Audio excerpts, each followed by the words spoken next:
जय गुरु जी।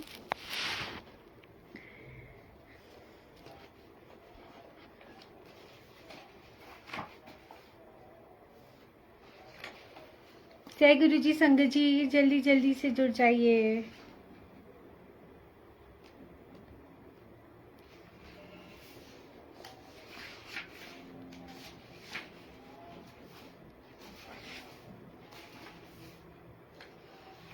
जय गुरु जी। संगत जी मेरी आवाज़ आ रही है तो प्लीज़ एक बारी कमेंट सेक्शन में बता दीजिए कि मैं ऑडिबल हूँ कि नहीं। एक्चुअली मेरे यहाँ पे जय गुरु जी। साक्षी आंटी जय गुरु जी। जय गुरु जी। काजन अंकल जय गुरु जी। पूजा आंटी जय गुरु जी। मैं ठीक हूँ, गुरु जी की कृपा है। होप आप भी बहुत अच्छे होंगे। संगत जी थैंक यू बताने के लिए कि मेरी आवाज़ ऑडिबल है। तो हम सचाज विद डिवाइन लव बुक पढ़ रहे हैं, revised edition by Sukhmani aunty. और आज हम चैप्टर पढ़ेंगे, चैप्टर 30। पर उससे पहले मंत्र जाप करते हैं। आप सभी मेरे साथ मंत्र जाप कीजिएगा और हो सके तो ये लाइव वीडियो शेयर कर दीजिएगा। जय गुरु जी। शुक्राना गुरु जी। ओम नमः शिवाय। शिव जी सदा सहाय। ओम नमः शिवाय। गुरु जी सदा सहाय। ओम नमः शिवाय। शिव जी सदा सहाय। ओम नमः शिवाय। गुरु जी सदा सहाय। ओम नमः शिवाय। शिव जी सदा सहाय। ओम नमः शिवाय। गुरु जी सदा सहाय। जय गुरु जी। शुक्राना गुरु जी। भूल चुक माफ। तो संगत जी हम पढ़े charged with divine love, revised edition by Sukhmani aunty, chapter 30। My grandfather's 4 months of intense penance. My maternal grandparents, Nana Nani, were both very spiritual. I remember my grandmother telling us to always look after my grandfather because his birth chart mentioned that he would become a saint towards the end of his life's journey. It seems she already knew she wouldn't be alive then, so always kept telling us to take good care of him. Her major worry was that he would renounce everything and go into the mountains and that there would be no one to look after him. I would often joke with her about it and never took her seriously. In 1989, my grandmother passed away and ever since we never left my grandfather alone. तो aunty के जो maternal grand parents थे, नाना नानी, वो दोनों बहुत ज़्यादा spiritual थे। और आंटी को याद है कि उनकी जो नानी थी वो अक्सर कहा करती थी कि ना अपने नाना जी का ना ख्याल रखना, क्योंकि उनकी जन्म कुंडली उसमें लिखा है कि जैसे जैसे उनकी लाइफ की जर्नी एंड होएगी वो एक संत बन जाएंगे। सो उनको सब पता ही था, जैसे उनकी मतलब नानी को। और उनकी नानी को पता था कि तब तक मैं शायद ज़िंदा नहीं रहूँगी, इसीलिए वो हमेशा अपने बच्चों को बोलती थी कि नाना जी को कभी अकेले मत छोड़ना, क्योंकि और उनका अच्छा ख्याल रखना, क्योंकि उनकी नानी को लगता था, टेंशन में रहती थी कि अगर ये माउंटेन्स में चले गए, है ना, माउंटेन्स में चले गए या मतलब तो इनका कौन ख्याल रखेगा। सो आंटी कभी भी हमेशा नानी की बात को जोक की तरह लेती थी, कभी सीरियसली नहीं लिया। पर 1989 में उनकी नानी एक्सपायर हो गई और उस दिन से उन्होंने अपने नाना जी को कभी भी अकेला नहीं छोड़ा। In 1992, my grandfather undertook a very strong and difficult meditation practice for 4 months. He was to stay in a room throughout the 4 months, eat just 1 meal a day in a day and not talk at all. All day he was to do prayers and meditation. The entire journey of opening of the third eye was explained to him. तो 1992 में उनके जो नाना जी थे उन्होंने बहुत एक strong और difficult जो मेडिटेशन प्रैक्टिस थी वो उन्होंने 4 महीने के लिए करी, और उनको बेसिकली एक कमरे में बंद रहकर वो प्रैक्टिस करना था, और पूरे दिन में एक बार ही खाना था और किसी से बात नहीं करनी थी। अब आप सोचो कितना डिफ़िकल्ट होगा, 4 महीने कोई एक इंसान कमरे में बैठा है और सिर्फ एक टाइम का खाना, किसी से कोई बात नहीं, और सिर्फ प्रेयर्स करनी है, मेडिटेशन करना है। बहुत बड़ी तपस्या थी। तो और इस चीज़ से वो थर्ड आई की ओपनिंग, जो वो जर्नी बताते हैं, एक्सप्लेन की गई अंकल को, मतलब उनके नाना जी को। I don't remember much, but I do remember that he was told that negative energies will try and stop him from progressing and will try to frighten him. How to deal with them and move on till eventually good souls will come and test him. He was warned that they would tell him that he has reached a very high level and to ask for what he wanted. He was told not to ask for anything from them, no matter how tempting the offer may seem. तो उस time पे sorry संगत जी, उनको, aunty को इतना ज़्यादा याद नहीं है, बट उनको इतना याद है कि उनको ये कहा गया था कि नेगेटिव एनर्जीज आएंगी उनकी मेडिटेशन, उनकी स्पिरिचुअल जर्नी में, उनको ट्राई करेंगी, स्टॉप करेंगी कि वो अपने मकसद में कामयाब ना हो, और उनको डराने की कोशिश करेंगी नेगेटिव एनर्जीज। बट उनको ये भी बताया था कि किस तरह से उन सब चीज़ों से डील करना है और कैसे आगे बढ़ना है, और गुड सोल्स भी आएंगी, अच्छी जैसे कहते हैं ना, देवी देवता भी आएंगे टेस्ट करने के लिए, कि जैसे कोई अगर किसी लेवल पे पहुंच जाता है तो आपको रिद्धि सिद्धियाँ मिलने लग जाती हैं। सो ये उस चीज़ की बात करें कि वो आपको पास आएंगी, मतलब अंकल को बताए थे कि वो आएंगी, वो आपको वार्न करेंगी और कहेंगी कि तुम इस लेवल पे पहुंच गए हो कि हम तुम्हारी सारी इच्छाएं पूरी कर सकते हैं, तो क्या चाहिए।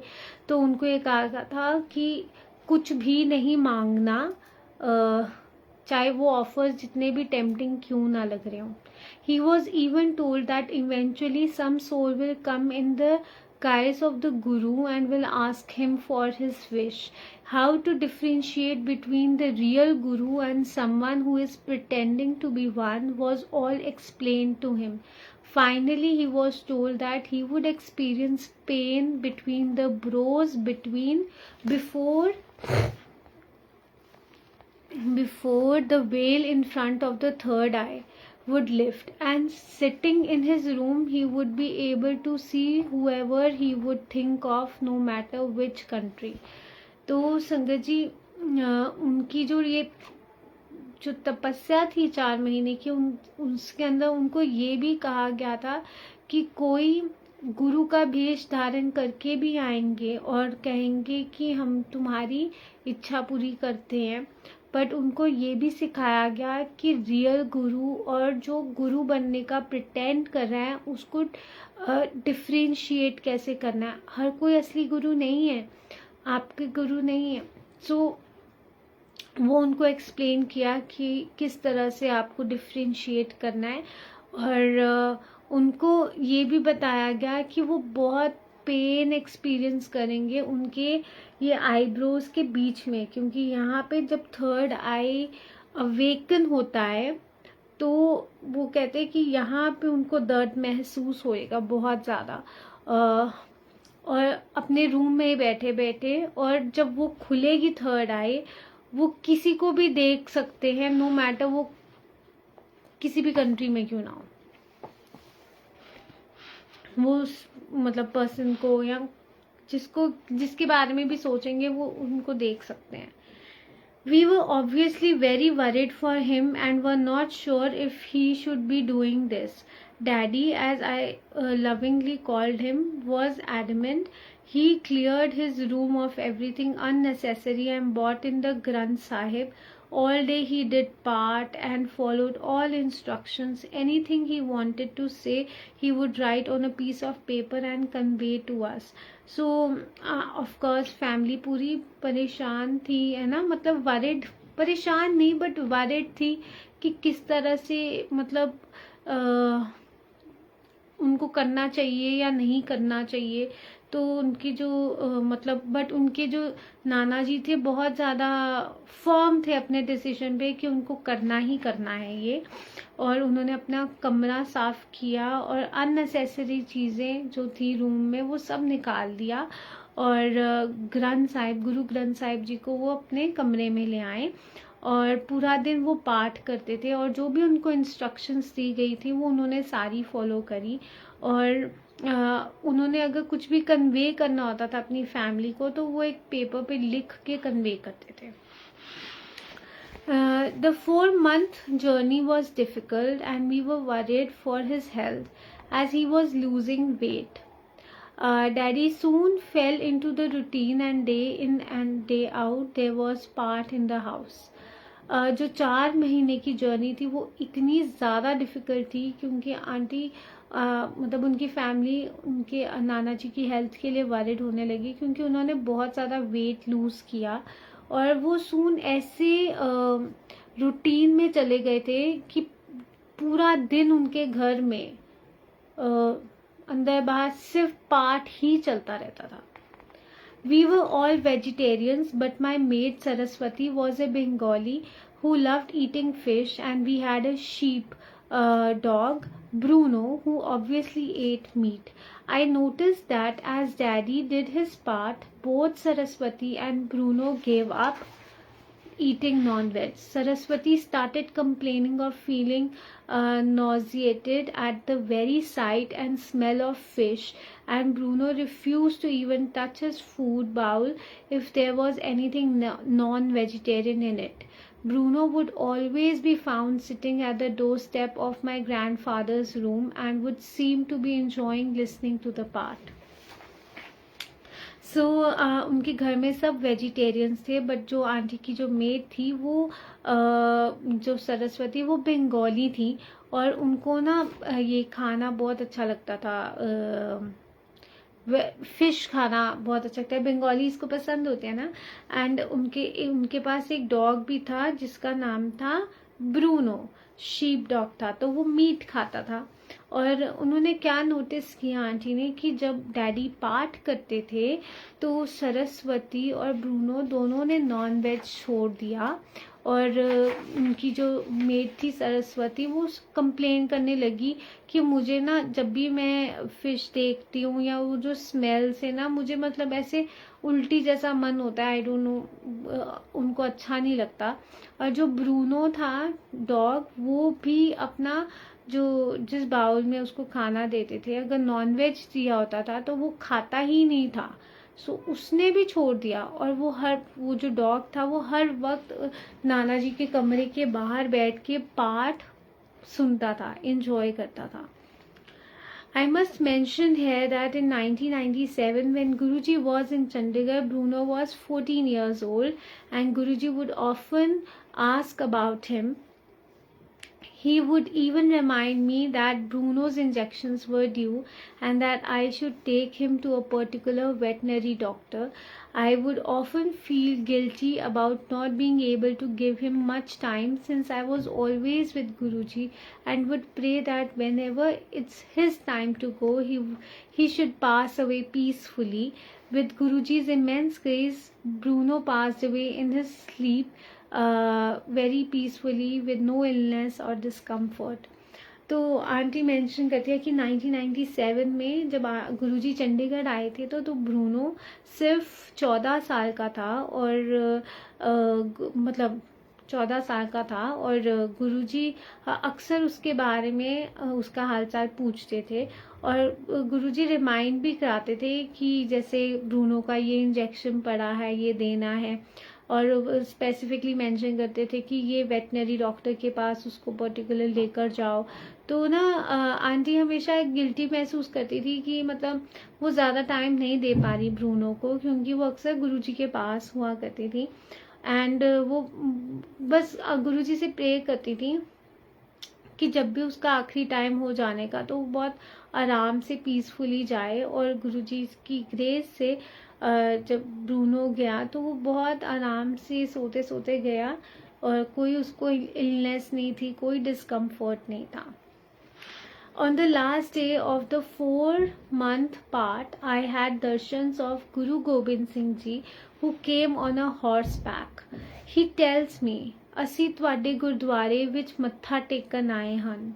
He bowed in front of the Guru Granth Sahib and then flew away. At the end of the 4-month penance done by Daddy, we noticed that he was a changed person. He was quieter and he had a very calm and peaceful aura around him. He would often say things that would come true, but because he was my grandfather, I would sometimes take him lightly. तो जब 4 महीने का वो जो पाठ था जो उनके घर में होता रहता था, जब उनके नाना जी ये कर रहे थे, तो आंटी को गुरु गोबिंद सिंह जी के दर्शन हुए और वो घोड़े पर आए और दर्शन करते वक्त वो आंटी को कहते हैं कि असी तुहाडे गुरुद्वारे विच मत्था टेकन आए। आप सोचो, गुरु गोबिंद सिंह जी जिनको सब मत्था टेकते हैं, वो आके कह रहे हैं कि हम तुम्हारे गुरुद्वारे में मत्था टेकने आए हैं। कितने ब्लेसिंग्स हैं। उन्होंने फिर गुरु गोबिंद सिंह जी ने गुरु ग्रंथ साहिब जी के आगे मत्था टेका और फिर वो चले गए। आंटी को ऐसे दर्शन हुए और जब वो जो 4 महीने की वो जो तपस्या चल रही थी उनके जो डैडी ने करी थी, आंटी ने नोटिस किया कि अब जो उनके नाना जी थे, उनके डैडी थे, वो एक चेंज्ड पर्सन थे। वो और शांत हो गए, चुप रहने लगे और उनका जो ऑरा था बहुत पीसफुल, बहुत काम हो गया और वो अक्सर जो भी बातें कहते थे वो सच हो जाती थी। बट क्योंकि वो उनके नाना जी थे तो आंटी हमेशा उनकी बातों को थोड़ा लाइटली लेती थी कभी कभी। He could see and know of things happening far away much before anyone could physically tell him. I remember a particular incident when my mother and I were preparing to leave for Delhi to meet Guruji.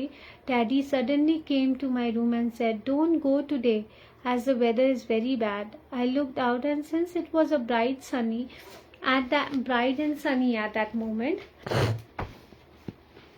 I told Daddy that I would rather not cancel my trip. We took off at about 9 a.m. and just a few minutes into the journey, we noticed that the weather had changed. By the time we reached Ambala, a town 45 minutes away from Chandigarh, it started to pour so heavily that even the driver said it would be better if we discontinued the journey and went back home, and of course we had to. तो aunty को जो उनके नाना जी थे वो होने वाली चीज़ों को पहले देख लेते थे और जो भी मतलब फिजिकली उनको किसी ने बताया भी नहीं है बट उनको पहले ही पता चल जाता था कि ये होने वाला है। सो एक पर्टिकुलर इंसिडेंट था जहाँ पे आंटी और उनकी मम्मा दिल्ली के लिए जाने की तैयारी कर रहे थे गुरुजी से मिलने के लिए। तो सडनली डैडी आए और उनको कहा कि तुम आज मत जाओ क्योंकि वेदर बहुत ख़राब है। तो आंटी बाहर गई चेक करने के लिए, तो ब्राइट सनी डे था तो आंटी को लगा कि नहीं हो सकता। सो अभी मतलब जैसे कुछ चंडीगढ़ से वो निकले ही थे कि रास्ते में मौसम थोड़ा सा चेंज हो गया और जब वो अम्बाला पहुंचे तो इतनी बारिश होने लगी कि जो ड्राइवर था वो भी कहता कि बेटर है हम वापस ही चलते हैं क्योंकि अगर हम दिल्ली जाएंगे तो मतलब और ख़राब हो सकता है, तो हमें वापस जाना चाहिए. सो डिसकंटिन्यू करी journey. Guruji too started calling him Sant. Wherever he made us stay in Delhi, Guruji would tell the host, मैं ਤੁਹਾਡੇ ਘਰ ਸੰਤ ਰਖਵਾਏ ਹਨ, ਤੁਹਾਡੇ ਘਰ ਪਾਠ ਹੋ ਰਿਹਾ ਹੈ. I have sent a saintly person to stay in your house. Prayers are being done in your house. तो गुरुजी खुद भी उनके जो वो डैडी थे, नाना जी थे, उनको संत कहा करते थे. और गुरुजी जब भी आंटी दिल्ली जाती थी और गुरुजी जिनके घर भी आंटी और उनकी फैमिली को रखवाते थे, तो गुरुजी हमेशा ये जो होस्ट फैमिली होती थी उनको कहा करते थे कि मैं ਤੁਹਾਡੇ घर संत ਨੂੰ भेजा है, रखवाए हैं. तो तुम्हारे घर में पाठ चल रहा है, बेसिकली पाठ हो रहा है, क्योंकि संत जहाँ पे भी जाएंगे वहाँ पे पाठ ही होगा. सो Daddy never gave up giving up early to say his prayers even while he was traveling. तो उन्होंने कभी अपनी जो उनका नित्य नियम था कभी उनके ऊपर गिव अप नहीं किया, चाहे वो ट्रैवल भी क्यों ना कर रहे हो, तो उनका जो नियम था वो करते थे. सो शुक्राना गुरुजी. इसी के साथ ये चैप्टर ख़त्म होता है. And a beautiful journey. Prayers में कितनी ताकत होती है ना संगत जी, किस तरह से वो हमारी लाइफ चेंज कर देते हैं. सो आंटी की फैमिली सच में बहुत ज़्यादा ब्लेस्ड है. और शुक्राना गुरुजी. एंड सच में प्रेयर्स में इतनी शक्ति है. और देखो जहाँ पे पाठ हो रहा है वो घर सोचो गुरुद्वारा ही बन गया है ना. सो कितनी बड़ी वो है ब्लेसिंग्स. शुक्राना गुरुजी. तो संगत जी इसी के साथ मैं अपनी वाणी को यहीं विराम देती हूँ. शुक्राना आप सभी का. आज इतना ही पढ़ पाऊँगी. ये भी गुरुजी का एक बहुत बड़ा सत्संग है. आज हमने कहीं अभी जाना है, निकलना है थोड़ी देर में, मतलब. और मैं ना गुरुजी को कह रही थी मैं आपको ये सत्संग ही सुना देती हूँ कि गुरुजी किस तरह से चीज़ें करते हैं. मुझे हो रहा था कि मैं ना आज सुबह मैसेज कर दूँगी कि मेरा आना थोड़ा मुश्किल है, क्योंकि प्लानिंग यही थी कि 11 बजे हम निकल जाएंगे. But I don't know somehow, मतलब टाइम गुरुजी ने किस तरह से ऐसे कर दिया कि अभी बस थोड़ी देर में निकलना है. एंड गुरुजी ने, मैंने बोला गुरुजी मैं ना ऐसा करती हूँ थोड़ा सा पढ़ लूँगी, जैसे भी आपकी इच्छा होएगी. और गुरुजी ने जो चैप्टर रखा वही इतना मतलब उतना रखा कि मैं आराम से पढ़ पाऊँ और चैप्टर भी कंप्लीट हो जाए. सो थैंक यू गुरुजी. गुरुजी आपकी ना छोटी छोटी बातों का ख्याल रखते हैं. सो मैं मिस नहीं करना चाहती थी. So thank you Guruji, thank you so much ये आज का ब्यूटीफुल मेरा सत्संग बनाने के लिए. कि मतलब ये चलता रहना चाहिए. हर रोज़ जब हम पढ़ते हैं, हम सुनते हैं, तो एक अलग सी खुशी महसूस होती है कि यार गुरुजी ने, मतलब किस तरह से गुरुजी ब्लेसिंग्स देते हैं ना. सो शुक्राना आप सभी का भी बहुत बहुत शुक्राना. पढ़ते वक्त कोई भी भूल चूक होगी हो तो प्लीज़ गुरुजी मुझे माफ़ कर दीजिएगा. संगत जी मुझे माफ़ कर दीजिएगा. इसी के साथ वाणी को यहीं विराम देती हूँ. मिलते हैं हम कल नए चैप्टर के साथ. तब तक के लिए जय गुरुजी. शुक्राना गुरुजी. गुरुजी के साथ डायरेक्ट कनेक्शन बनाइए. खुश रहिए, हंसते रहिए, मुस्कुराते रहिए और हमेशा पॉजिटिव रहिए. जय गुरुजी.